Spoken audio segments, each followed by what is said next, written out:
Alright, so Duel of Fates, folks. Duel of Fates. It must go on.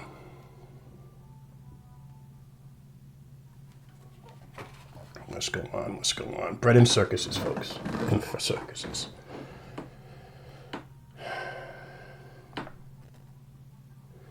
Alright. A lot of talk about what's going on. It's being neglected. So,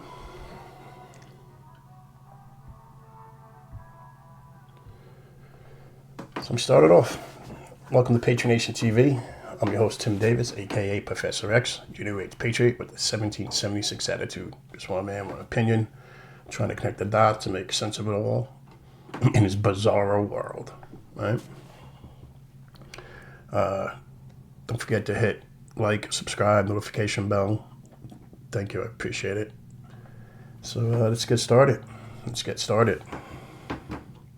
Bread and circuses. The Duel of Fates. Old world, new world.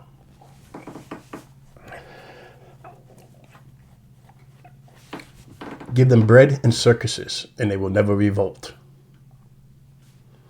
The term bread and circuses was coined by ancient Roman poet Juvenal in order to describe a method by which an unresponsive government can placate a population.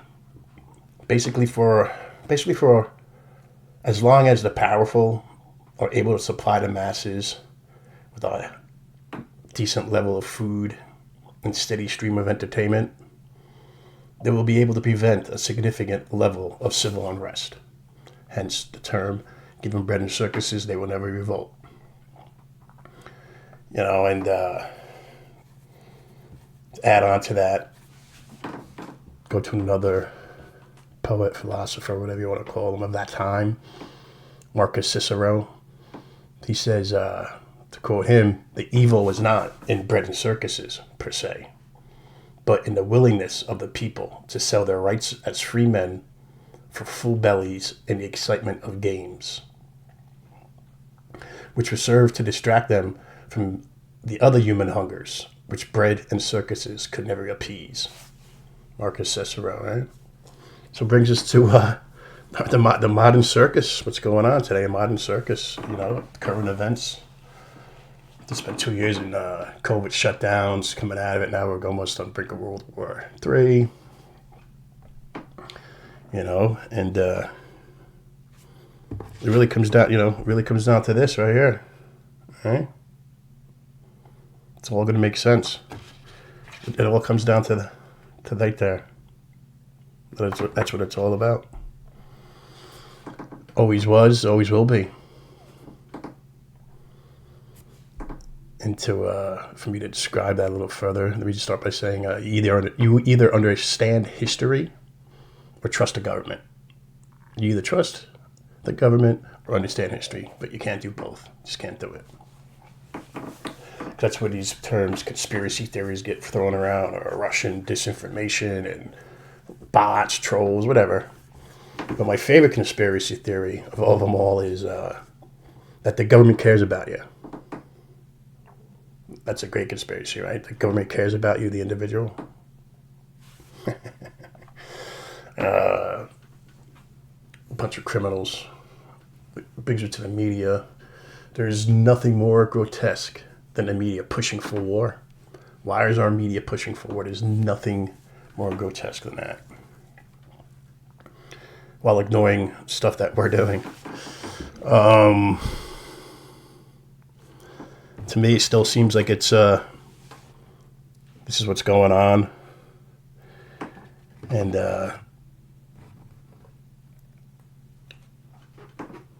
I think the media and the governments, EU, NATO,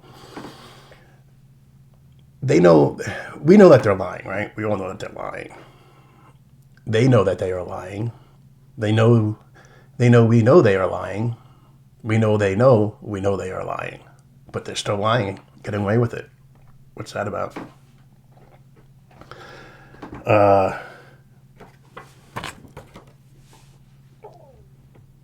This agency here just had everybody in fear and lockdown for 2 years under a virus.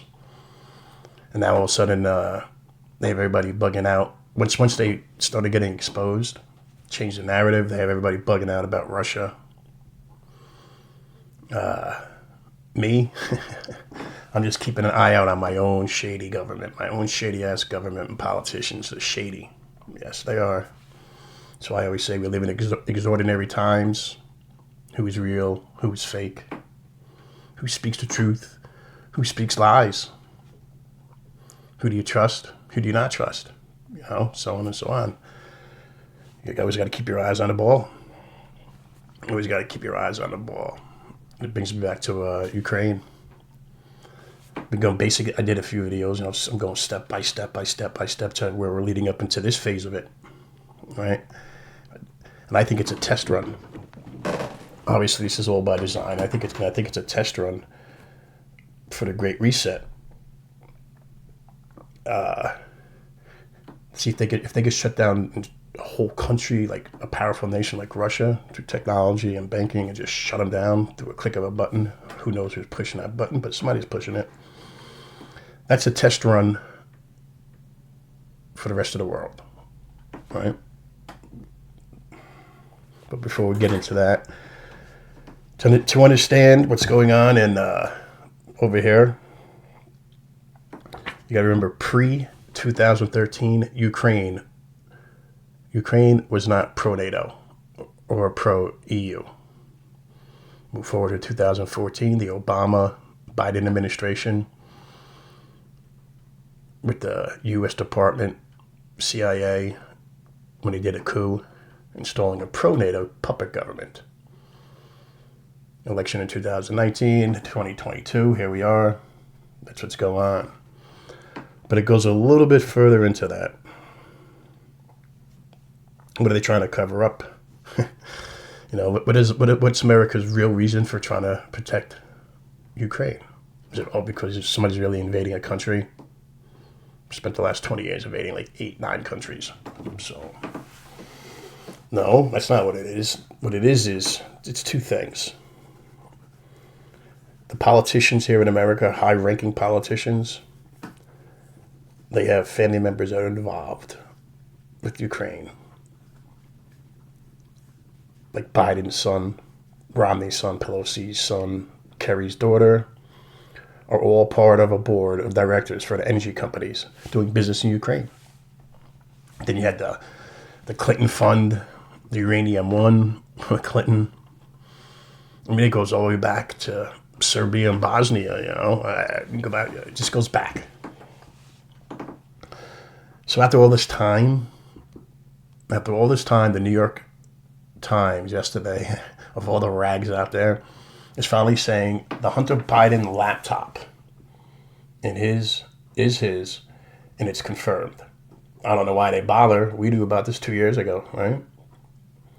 We knew this 2 years ago. We talked about it. You got silenced. You got banned or kicked off Facebook jail 30 days or more a couple times.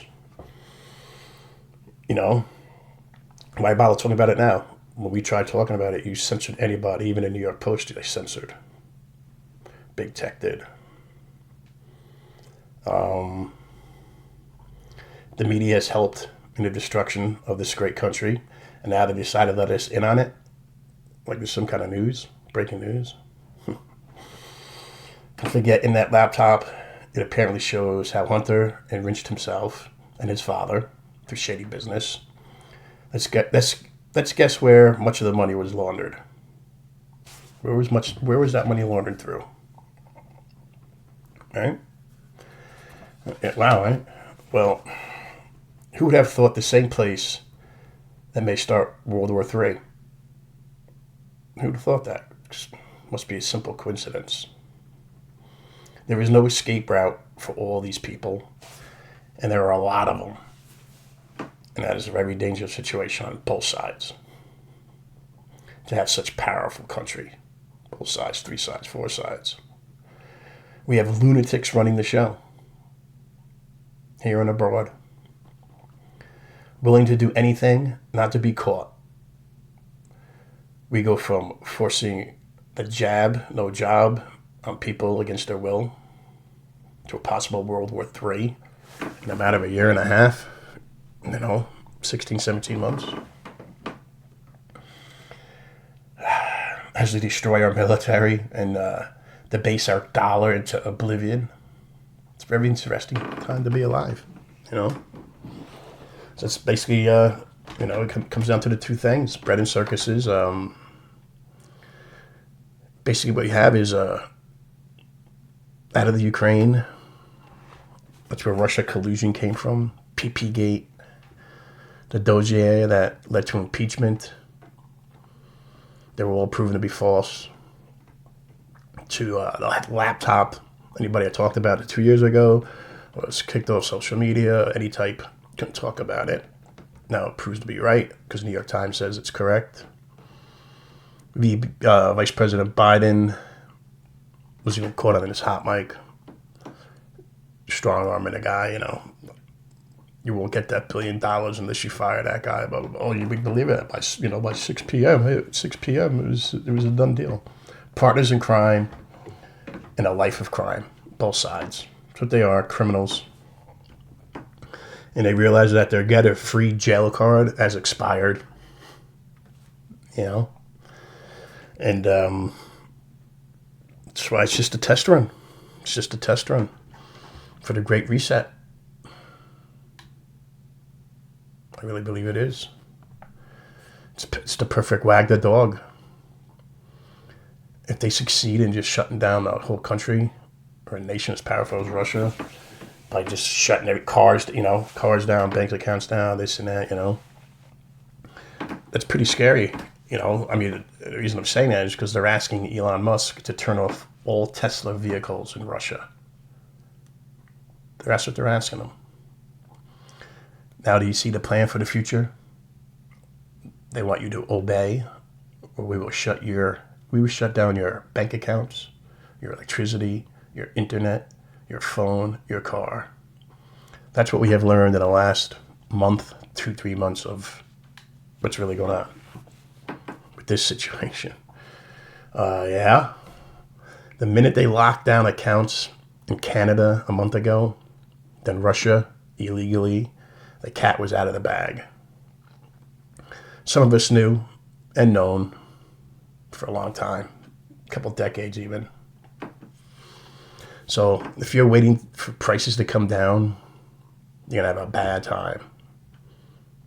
If you really think that the price is going to come down, you're in bed for a bad time. It's basically coming down to a duel of the fates. Do you want to be part of the New World Order? Everything's digitalized. Your whole life is programmed through one or two people controlling the button shuts down the world. I don't know. I don't want to live that type of world. But if you're waiting for prices to come down, you're going to be waiting for a long time and have a bad time. Unless, of course, the government cuts taxes and spending by over 75%. The 2020, 2021, and now 2022, with its fiat printing, it is making its nest to stay. Some people just don't get it, how much damage the government did with the shutdowns, the bailouts, the spending, the debt, printing. It's I don't know. We're just living in extraordinary times. Who is real, who is fake? I don't know, you tell me. Who speaks truth, who speaks lies? Who do you trust, who you don't trust? I don't know. So the people out there, while you're praying for Ukraine, don't forget to include your own country because it's falling apart at the seams. Fix your heart first, America. Fix your heart first. Well, that's my little rant for today. I'm Tim Davis, a.k.a. Professor X. Tuning out, saying goodbye. God bless you. God bless America. Peace out.